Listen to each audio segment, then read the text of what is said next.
Hi செல்லக்குட்டீஸ். இன்றைக்கி உங்களுக்கு ஒரு கதை சொல்ல போகிறேன். ஆரம்பிக்கலாமா? ஒரு காடு இருந்துச்சாம். அந்த காட்டில் ஒரு குள்ள நரி இருந்துச்சாம். அந்த நரி எல்லாரையும் கேலியும் கிண்டலும் பண்ணுமா, மட்டம் தட்டிக்கிட்டே இருக்குமா. அதனால் எல்லா அனிமல்ஸும் அதை பார்த்தாலே விலையை ஒதுங்கி போயிருங்களாம்.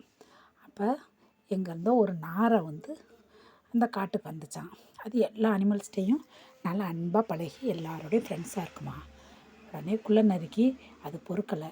எப்படியாவது நாரையை மட்டம் தட்டிடணும் அப்படின்னு நினச்சிட்டு ஒரு நாள் போய் நாரையிட்ட நம்ம பேசி ஃப்ரெண்டாகும் அப்படின்னு சொல்லி பேசி ஃப்ரெண்டாச்சான். நாரைக்கு குள்ள நரியோட இயல்பு தெரியலை. அதனால் அதான் அதோட நல்லபடியாக பேசி பழகுச்சான்.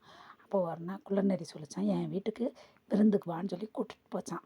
கூட்டிகிட்டு போனவுடனே சரி நாரையும் கூடவே போச்சான். போனால் வந்தவுடனே அதுக்கு என்ன செஞ்சிச்சான், ஒரு தட்டில் பாயசத்தை வச்சு கொடுத்து சாப்பிடு அப்படின்னு சொல்லிச்சான். நாரைக்கு தட்டையான அழகு தானே, அதை வச்சு அதால் குடிக்க முடியாமல் திணறிச்சான்.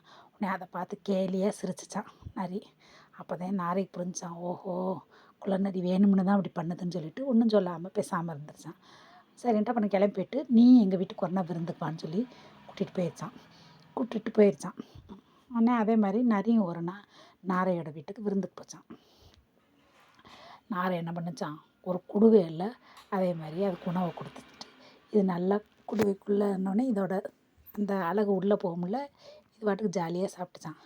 நரியால் குடுவைக்குள்ளே மூஞ்சி நுழைச்சி சாப்பிட முடியலையா, அது திணறுச்சான்.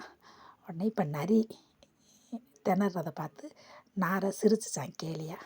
உடனே நரிக்கு தன்னோட தப்பு புரிஞ்சு தலையை கவிழ்ந்துக்கிருச்சான். இதுதான் செய்தார்க்கு செய்த வினை அப்படின்னு சொல்லுவாங்க.